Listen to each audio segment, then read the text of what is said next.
We're talking with Bill Bench today, a dedicated delivery driver with a remarkable career in logistics. Since 2004, Bill has been passionate about providing exceptional service. He owned and operated his own delivery route for 14 years, building some valuable connections and earning a reputation of dedication. Despite selling his route, Bill chose to continue working for the contractor he trusted, ensuring a seamless transition for all of his loyal customers. Bill delivers more than just packages. He delivers a dose of positivity and fun to every location he visits.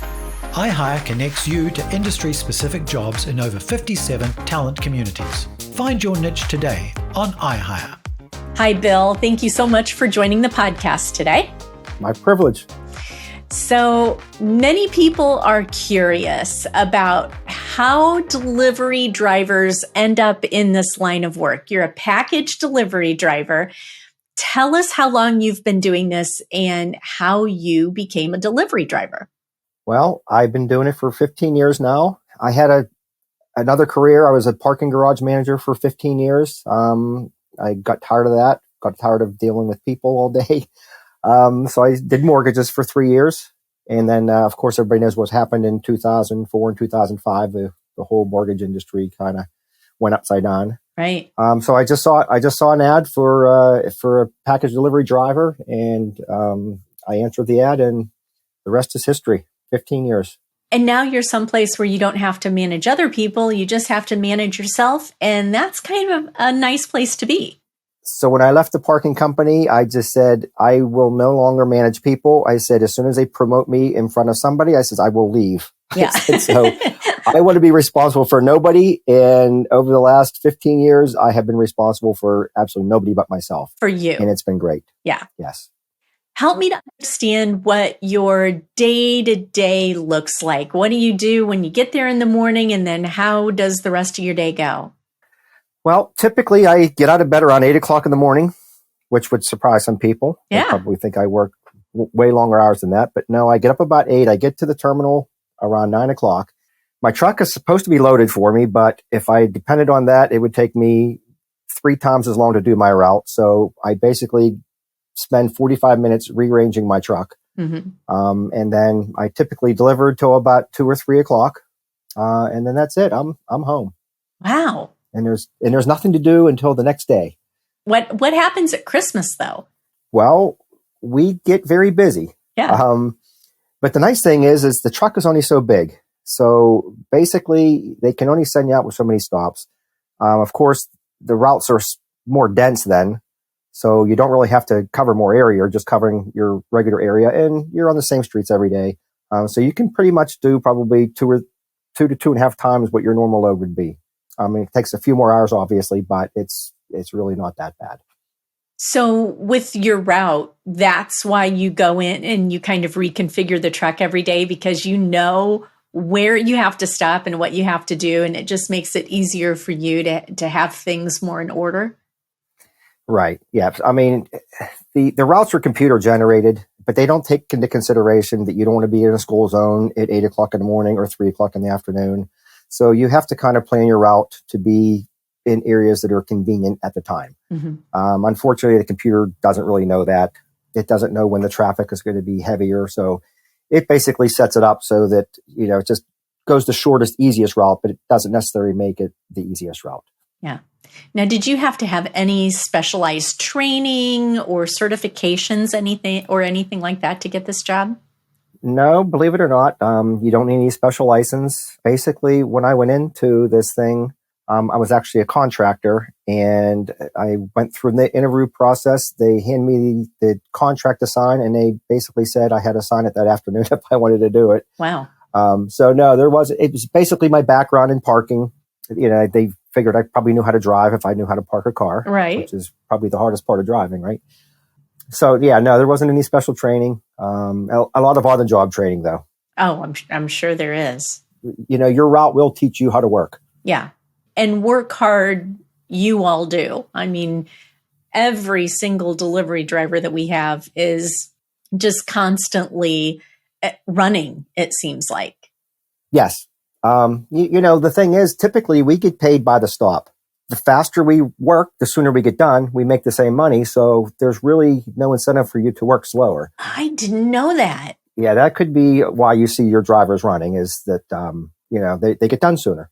So you see a lot of YouTube videos about drivers being at the right place at the right time to save the day. Have you ever found yourself in that situation where you've saved a dog from a bear or saved some kid that was choking or anything like that? Well, there was an instance where I went to deliver to a house, and it was on a hot day, and there was an older gentleman out working in his driveway. And when I got there, he was laying on the driveway. He had blood coming out of his mouth. And so, of course, I called 911 right away, and they showed up rather quickly. And here the guy had just passed out from heat exhaustion. And Aw. I'm sure if I hadn't found him then, I'm sure he probably would not have made it. But so that was one instance. Yeah. I had another time where a young girl who had just had a baby, I rang her doorbell. She came out on the porch, and somehow the door closed behind her and it locked. And she had her little infant son inside, and she was panicking because she was now locked out. So I just said to her, like, do you don't have a key? And she says, no. I said, do you know the code to your garage door? She says, yeah, I can get in through the garage. She goes down there, and she was so worked up, she couldn't even punch the code into the garage door. Aw. So I just said, what's your code? I says, I promise I'll forget it right after I let you in. But that was kind of interesting. I never saw anybody panic so much. You've probably seen it all when it comes to packages, but what's the weirdest thing that you've ever had to deliver? Well, that's a good question, because typically we don't know what we're delivering. Right. They're actually in a box, so typically I don't really know what's in the packages. However, there was a time that I had a package that was about the size of a coffin. It was just huge box, and I go to lift it up, and it was light, like there was nothing in it. So I thought, what the heck is going on with this box, right? So I'm like, I need room on my truck, so I can't be taking these huge boxes, right? So I'm like, I'm going to open this box up to see what it is. And here it was a fishing rod. So all it was a fishing rod and a rail, and it was in this giant box. So I just basically threw the box away, took the tag off the box, taped it to the fishing rod, and delivered the fishing rod, which was obviously very small. It was just odd that it was packed in a box like that. But you can get coffins delivered, right? I mean, there are places that... Yeah, we wouldn't take that. That would go, another shipping company would deliver something like that. Okay. We're supposed to be small package company. Okay. Because I have heard of that before, where it's like you can order a coffin at Costco and they'll deliver it to you. But that's not you. Correct. Right.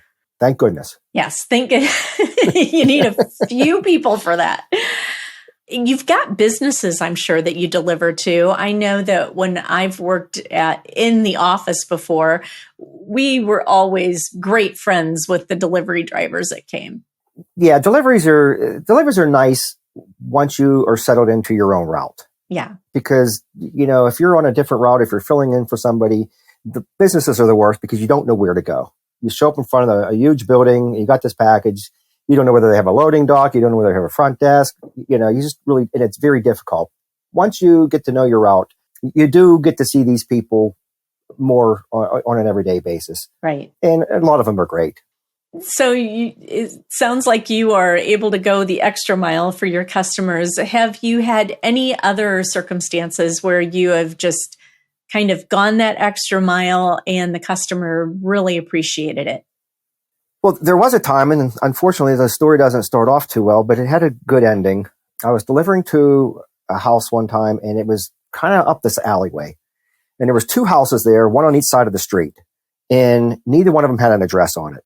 So now I'm standing there, I'm looking, all right, it was 107, whatever street it was. And I'm looking, all right, I got two houses to pick from. Which one is it? So, of course, I'm aggravated because that's what you do. So I go up, I knock on the first door, nobody comes to the door. So now I go to the other house, knock on that door, and this older lady comes out. And I said, is this 107? She says, yes. I says, could you do me a favor? Could you hang your number on your house? I said, we come up here. I said, we don't know which house to deliver to. We get a lot of trouble if we put it at the wrong house. I said, could you just hang your number on your house? And she starts crying. and said, my husband just died last week. He goes, and he would have been the one to do something like that for me.